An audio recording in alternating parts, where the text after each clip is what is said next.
Le méchant fait un gain trompeur, mais celui qui sème la justice a un salaire véritable. Bien-aimé, sois béni au nom puissant de Jésus-Christ de Nazareth. Bienvenue à cette autre minute de plus avec la prophétesse Déborah, servante de l'Éternel, mère des nations, mais aussi et surtout ta servante. Oui, justement, je parlais dans le cadre de Proverbe 11 au verset 18. Et pourquoi ça, bien-aimé? Parce qu'aujourd'hui, le Seigneur m'a fait faire un constat. Beaucoup de personnes, bien-aimées, ne travaillent pas comme cela se doit. Beaucoup de personnes vont, n'est-ce pas, s'aligner, attendre un salaire pour lequel ils n'ont pas travaillé. Pourtant, depuis le livre de Genèse, bien aimé, dans Genèse 3, le Seigneur déclare, n'est-ce pas, que celui-là, n'est-ce pas, qui mangera, le fera à la sueur de son front. Et lorsque Dieu déclare une chose, bien aimé, vous ne pouvez pas échapper. Il y a beaucoup de personnes aujourd'hui qui ne font pas leur travail. Ils négligent leur poste de travail. Ils viennent à des heures indues. Si le travail commence à 7h30, ils arrivent à 9h. Si le travail s'arrête à 15h30, ils rentrent à 10h, 11h, 12h. D'autres s'élèvent carrément, arrivent au lieu de service à 11h. Vous allez voir certaines personnes qui viennent, c'est des causeries, c'est des bavardages, où des femmes, on se met les vernis sur les ongles, parfois on ne fait même pas le travail pour lequel on est payé et dont on réclame tant le salaire. Vous voyez, bien aimé, le Seigneur m'a dit de dire aux personnes qui le font que c'est une malédiction. Ils sont en train d'accumuler. Parce que quand Dieu déclare quelque chose, que la parole déclare dans le livre de 1 Timothée 5 au verset 18, que l'ouvrier mérite son salaire. Bien aimé, tu dois mériter ton salaire. Que ce soit en bien, que ce soit en mal, tu auras un salaire. C'est pour ça que dans le livre de Somme, dans le Somme 28, je pense très bien, le psalmiste déclare que, n'est-ce pas, il demande au Seigneur de payer, n'est-ce pas, à ceux-là qui font un travail de malice selon les œuvres de leurs mains. Que le Seigneur leur donne un salaire. Tu auras un salaire, bien-aimé. Donc tu fais le mal, tu auras un salaire. Tu fais le bien, tu auras un salaire. Et la Bible déclare encore dans le livre de Romains 6 au verset 23 que le salaire du péché, c'est la mort. Mais le don gratuit de Dieu, c'est la vie éternelle en Jésus-Christ de Nazareth. Donc si tu fais du mal, tu auras ton salaire. Si tu fais du bien, tu auras ton salaire. Lisez-moi encore Romains 4 au verset 4, qui déclare que si quelqu'un travaille, n'est-ce pas, il reçoit un salaire comme un dû et non pas comme une grâce. Bien aimé, si tu as fait quelque chose, que ce soit en bien, que ce soit en mal, tu auras le salaire de cela.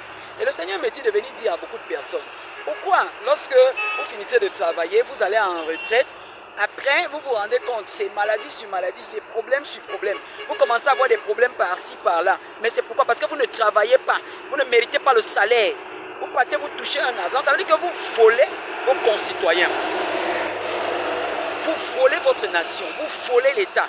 Voilà, des enseignants, par exemple, vous êtes supposés dispenser des cours. Pour ne m'attarder que sur ceux-là. Je prends un groupe précis. Ils sont supposés dispenser des cours. Quand vous venez donc maintenant, vous venez à des heures indues.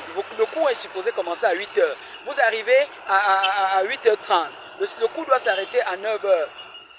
Vous rentrez à 8h45, alors que vous êtes arrivé à 8h30. Et vous pointez, vous signez, vous émargez, vous dites que vous avez travaillé. Ce n'est pas normal. Ce n'est pas normal, bien-aimé. Méritez le salaire pour lequel, n'est-ce pas, vous êtes payé. Travaillez pour cela, sinon c'est une malédiction. C'est pour ça que beaucoup de personnes, quand ils vont à la retraite, certains n'ont même pas une année pour consommer le fruit de leur de 30 années de service, de 20 années. Ça dépend de comment vous avez travaillé pendant ces 20 années. Est-ce que vous avez passé le temps à tromper les gens, voler l'État, voler la nation? La bénédiction de Dieu ne s'acquiert pas n'importe comment. À moins que vraiment vous n'ayez fait votre mea culpa et demandez pardon au Seigneur. Mais beaucoup de personnes là, ce qui est sûr, c'est que vous aurez un salaire. Le salaire de ce que vous avez fait. Bien aimé, le Seigneur demande aux gens de se ranger. Vous ne pouvez pas abandonner le travail aux autres. Vous êtes dans un lieu de service. Vous laissez les autres travailler, se tuer à la tâche. Mais vous ne travaillez pas et vous attendez la bénédiction de Dieu. Non. Même vos enfants seront maudits. Parce que Dieu dit dans le livre d'Exode 32 qu'il punit jusqu'à la 4e génération de ceux qui ne marchent pas. Quand vous faites du mal aujourd'hui, bien-aimé, quand vous volez l'État, vous volez les gens en ne pas faisant ce pourquoi vous prenez de l'argent chaque fin de mois, alors bien-aimé, vous êtes en train d'accumuler la malédiction, non seulement sur vous-même, mais aussi sur votre descendance. Pensez-y, bien-aimé. Aimez-vous votre descendance? Aimez-vous vous-même, votre vie? Alors, travaillez pour avoir un salaire que vous méritez, afin d'être béni, afin d'avoir un repos béni. et Dieu ouvrira les portes dans votre vie. Vous n'avez pas besoin de faire comme les autres qui, n'est-ce pas, ne font pas et se disent que non, ainsi de suite. Parce qu'ils comptent sur le fait que non, c'est mon oncle qui est chef de service, c'est mon cousin qui est PCA de telle structure, c'est mon tel qui est président, ainsi de suite. Non. Après tout, il y a un Dieu de justice, c'est lui qui voit. Ce n'est pas ces personnes qui vous jugeront. Donc faisons attention, bien-aimés. J'espère que vous avez compris. Vous êtes bénis au nom puissant de Jésus de Nazareth. Si vous avez compris, partagez au maximum, abonnez-vous, likez pour la gloire de Dieu. À la prochaine minute, oui, s'il plaît à Dieu. Bye bye.